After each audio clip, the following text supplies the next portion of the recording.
ఏంటి మధ్యలో అది ఎందుకు ఎందుకు తినాలి?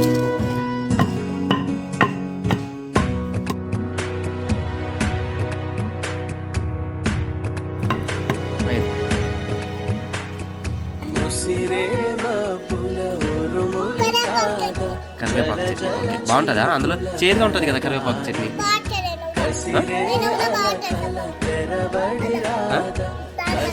ఏది పెట్టుకో మరి, బాగుందా? ఏది ఇంకోసారి తిను, ఏది ఇంకొకసారి తిను,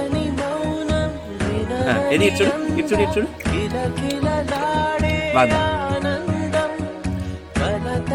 బాగుందా?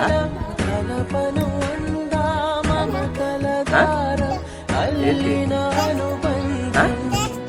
టేస్ట్ చూడాలా?